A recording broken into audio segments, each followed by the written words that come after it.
Assalamualaikum warahmatullahi wabarakatuh. Perkenalkan, nama saya Heni Indriani dari kelas 11 IPS 3, nomor absen 15. Di sini, saya akan menjelaskan tentang persebaran flora di dunia. Variasi zona yang diakui oleh kebanyakan ahli ada 9 yang akan saya bahas kali ini. Tundra alpin dan Arktika. Tundra alpin merupakan tundra yang berada di wilayah kutub utara. Selain itu, tundra kutub juga ditemukan di belahan bumi selatan, namun jauh lebih sedikit. Tundra alpin ditemukan di gunung yang cukup tinggi sehingga pertumbuhan hutan terbatas.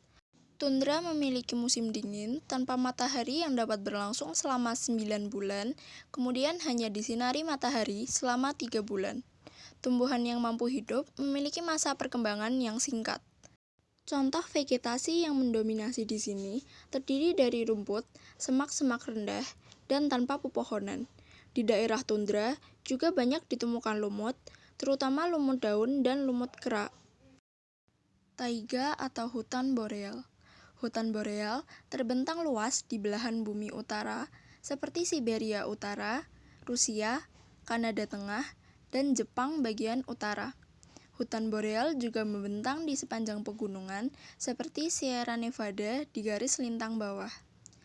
Daerah taiga dicirikan dengan musim dingin yang sangat panjang dan musim panas yang singkat. Pada musim dingin, air berubah menjadi es. Bioma taiga masih memiliki pohon tinggi yang umumnya didominasi oleh hutan pinus yang berdaun seperti jarum. Hutan boreal juga biasa diselimuti oleh salju tebal yang tetap ada sampai musim panas. Contoh vegetasi yang mendominasi bioma ini adalah pinus dan cemara. Hutan gugur subtropis. Kawasan hutan gugur subtropis ditemukan di Eropa Barat, Tiongkok Timur Laut, Korea Selatan, Jepang, Amerika Serikat bagian timur laut, Chile Selatan, dan Selandia Baru. Hutan jenis ini ditemukan di wilayah pesisir yang memiliki iklim sejuk dan curah hujan sedang. Iklim daerah ini dicirikan memiliki musim kering yang panjang, kemudian diikuti oleh musim hujan lebat. Pepohonan di hutan ini umumnya memiliki batang tebal dan daun lebar. Kerapatan pohon hutan gugur berbeda dengan pohon hutan hujan tropis. Pohon-pohon menggugurkan daun di musim gugur dan tetap tidak berdaun sepanjang musim dingin. Vegetasi yang mendominasi hutan gugur ini yaitu oak, sakura, maple, dan jati. Hutan gugur tropis. Hutan ini ditemukan di 15 derajat sampai 20 derajat lintang utara atau selatan atau pinggir bioma hutan hujan tropis. Kawasan hutan gugur tropis terluas adalah hutan monsun di Asia Selatan dan Tenggara, India, negara-negara Himalaya dan Bangladesh yang membentang sampai ke Burma, Thailand, Laos, Kamboja, dan Vietnam. Pada hutan gugur tropis, pepohonan cukup dominan. Lebih dari 2/3 pohon di hutan gugur tropis merupakan pohon yang menggugurkan daunnya. Sebagian besar pohon di lapisan bawah merupakan pohon yang daunnya selalu hijau. Tinggi pohon-pohon biasanya 3-10 meter. Vegetasi yang mendominasi hutan gugur tropis adalah bambu, palem, pinus, dan oak. Padang rumput subtropis. Padang rumput ini dapat ditemukan di Argentina, Pampas, Australia, Surut, Selandia Baru, Down, Rusia, Stepa, dan Afrika Selatan, Veld. Padang rumput subtropis hanya ditumbuhi rerumputan karena memiliki musim hujan yang singkat. Padang rumput ini terdiri dari rumput dan tanaman bukan kayu. Di banyak tempat, padang rumput subtropis digantikan oleh tanaman budidaya. Contoh vegetasi yang mendominasi padang rumput subtropis yaitu rumput kerbau, kaktus, semak, rumput abadi, dan indigos liar. Padang rumput tropis. Padang rumput tropis atau disebut juga sabana adalah salah satu bioma yang terbesar di dunia. Sabana dapat ditemukan di Afrika, Australia, Amerika Selatan, sebagian India, dan sebagian kecil wilayah Indonesia seperti Nusa Tenggara, Papua bagian Tenggara, dan Jawa Timur. Sabana memiliki jenis tumbuhan yang tahan terhadap kelembapan rendah.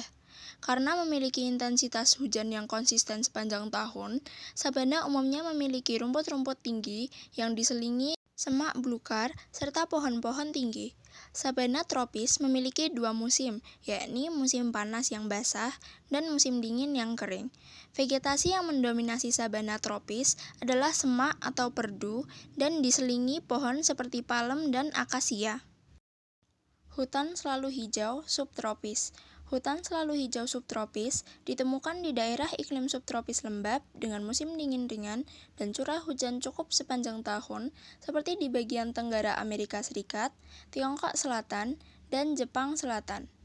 Pohon di hutan selalu hijau subtropis berdaun jarum dan berdaun lebar. Tinggi pohonnya lebih rendah, serta daunnya relatif lebih kecil dan lebih kasar. Bentuk kanopinya kurang padat. Hutan selalu hijau subtropis berdaun jarum hanya dapat ditemukan di tenggara Amerika Serikat. Vegetasi yang mendominasi bioma ini adalah pakis, bambu, semak, rerumputan, anggrek, magnolia, dan ek. Hutan hujan tropis. Hutan hujan tropis antara lain terdapat di Indonesia, Australia bagian utara, Papua bagian timur, Afrika Tengah, dan Amerika Tengah. Hutan hujan tropis terdapat di daerah dengan suhu relatif stabil sepanjang tahun dan curah hujan melimpah. Suhu rata-rata sepanjang hari adalah 25 derajat Celcius. Dengan cabang-cabang yang berdaun lebat, pepohonan ini membentuk kanopi yang luas sehingga hutan menjadi gelap. Contoh vegetasi yang mendominasi hutan hujan tropis adalah jenis liana seperti rotan dan jenis epifit seperti anggrek, jamur, tumbuhan paku, dan lumut. Gurun dan semigurun.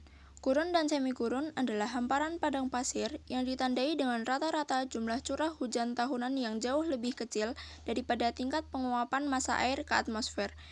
Zona ini tersebar luas di seluruh dunia dan paling banyak ditemukan di dalam 10 derajat sampai 30 derajat lintang utara dan lintang selatan seperti Afrika dan Asia.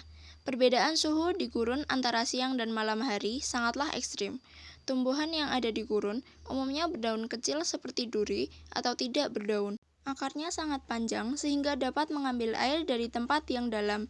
Contoh vegetasi yang mendominasi gurun dan semigurun adalah kaktus, perdu, dan semak-semak gurun. Sekian penjelasan yang dapat saya sampaikan, semoga dapat bermanfaat bagi kita semua. Wassalamualaikum warahmatullahi wabarakatuh.